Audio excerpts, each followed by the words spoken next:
Hello दोस्तों, आप सबका स्वागत है आज के इस नए वीडियो में। आज के इस वीडियो में जो सीलिंग फ़ैन होता है, छत का पंखा होता है, उसका हम फिटिंग करेंगे किस प्रकार से ऊपर लटकाते हैं।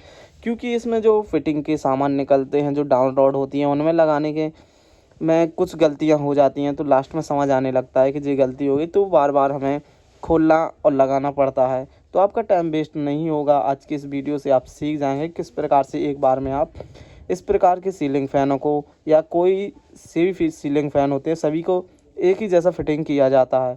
अगर वीडियो अच्छी लग जाए तो लाइक ज़रूर कर देना। तो आइए अब हम सीखते हैं किस प्रकार से हमें इसमें फिटिंग।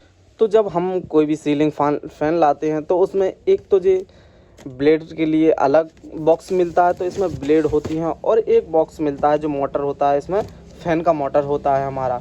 तो इसे खोलने के बाद जब हम खोलते हैं तो इसमें हमें सामान मिलता है पूरा, जो जो भी इसमें लगना है सभी सामान इसमें हमें देखने को मिलेंगे। मैंने पहले ही कुछ देर पहले इसे खोल रखा था चेक करने के लिए कि किस कलर का है, तो मैंने इसलिए खोल दिया। देखिए इसमें वाइट निकला हुआ है।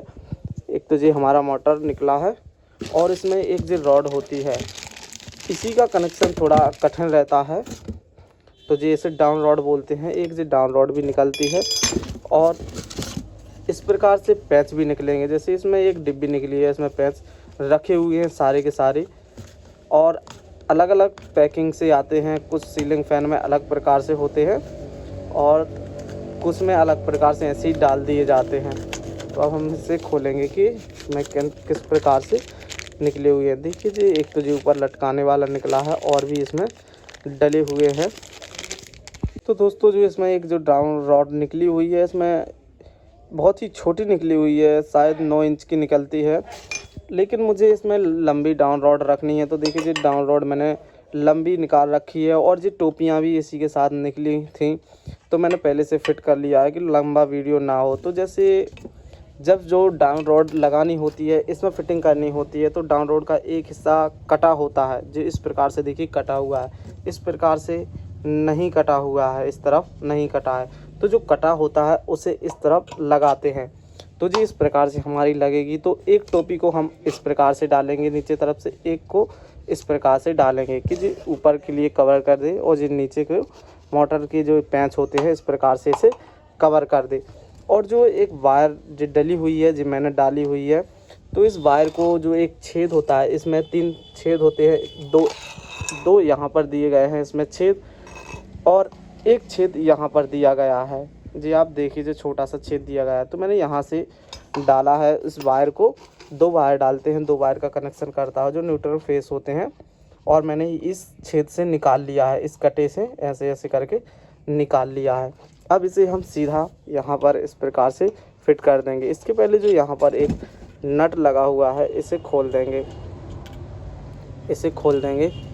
और इस प्रकार से इसे फिट करेंगे। और यहाँ पर जो छेद दिए गए हैं, और ऐसे ही छेद इसमें भी दिए गए हैं, और जो हमने जो निकाला था उस पाउच से उस पाउच में इस प्रकार से एक बड़ा पैंच निकला हुआ है, तो इसे हम खोल लेंगे और इसके अंदर डाल देंगे। तो देख सकते हैं कुछ इस प्रकार से नट को लगाना था। इसमें 2 नट निकले हुए हैं, एक बासर निकला था, तो इस बासर को पहले डाला हुआ है और फिर इन दोनों नट को निकाल दिया। फिर उसके बाद इसमें एक छेद दिया जाता है, यहाँ पर इस नट में एक छेद दिया गया है, जी देख सकते हैं इसमें छेद दिया गया है। तो इस छेद में इस पिन को डाल दिया जाता है, जिससे कि जी हमारा जो नट लगा हुआ है वो खुले, तो इससे हमारा आगे ना बढ़े, कितना भी ढीला होता रहे। तो इसमें हम इस पिन को फंसा देंगे। तो जी हमारा पिन यहाँ पे लग चुका है। अब जो हमारे जो दो वायर पहले से डले हुए थे, तो आपके लिए यहाँ पर 2 छेद दिए जाते हैं कनेक्शन के लिए, तो इनमें एक एक वायर को फंसा दिया जाता है। एक यहाँ पे फंसा देंगे, एक यहाँ पे फंसा देंगे, लेकिन इसे यहाँ पर नट भी दिए गए हैं, तो छोटा वाला जो पेचकस होता है उसके ज़रिए से खोला जाता है। तो जी हमारे दोनों कनेक्शन एक एक छेद में हो चुके हैं, इस प्रकार से हमने किए हुए हैं। अब जो ये टोपी दी गई थी, इस टोपी को हम इस प्रकार से नीचे कर देंगे, लेकिन इस तरह करेंगे कि जी हमारी जो सीलिंग का मोटर है उसमें ना छुए, क्योंकि जो छुएगी तो इसमें स्क्रैच भी आते हैं और हमारा सीलिंग फ़ैन आवाज़ भी देने लगता है, इसलिए हम थोड़ा सा यहाँ पर स्पेस छोड़ते हैं। इसके बाद जो हमारे पास जो दूसरा बॉक्स दिया गया था, इसमें ब्लेड निकलती हैं इसमें लगाने के लिए। तो अब हम इस ब्लेड को यहाँ पे लगा देंगे, एक यहाँ और एक यहाँ पे। तो जी हमें उस बॉक्स में 3 ब्लेड मिली हुए हैं। अब इसे हम यहाँ पे लगा देंगे, इस मोटर में लगाएंगे। उसके पहले यहाँ पे लगा देंगे इस प्रकार से। उसके पहले हम इसे खोल लेंगे दोनों पैच को। इन ब्लेड से लगाने के पहले जो यहाँ पर हमें एक गत्ते का जो स्टिकर सा मिलता है, इस स्टिकर के ऊपर ही इसे इस प्रकार से लगाते हैं।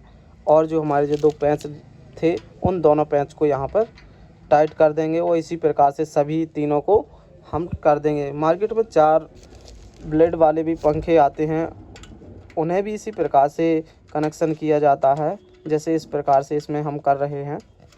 तो जी हमारा सीलिंग फ़ैन पूरी तरह से हो चुका है, बस अब इसे हमें ऊपर लटकाने की बारी है। तो इस प्रकार से हमें एक और भी पैच दिया गया है और जी नट बोल्ट भी दिए जाते हैं। तो इसे हम पहले सीलिंग फ़ैन में फंसा लेंगे, क्योंकि जो सीलिंग बॉक्स होता है, ऊपर बॉक्स होता है फ़ैन बॉक्स, तो उसमें इस प्रकार से एक छड़ी लगी होती है। तो हम पहले इसमें फंसा देंगे इस रबर वाले छोर को। ऐसे ही होता है जो हमारे छत पर इस प्रकार से होता है।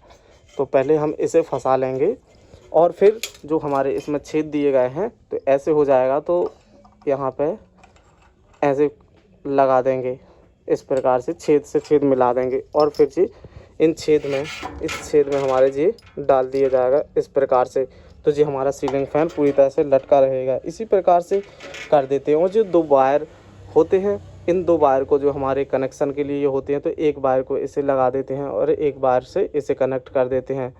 बस इस प्रकार से हमारा सीलिंग फ़ैन लटक जाता है और पूरी तरह से रेडी हो जाता है। वीडियो अच्छी लगे तो लाइक ज़रूर करें। थैंक यू देखने के लिए आप सबका।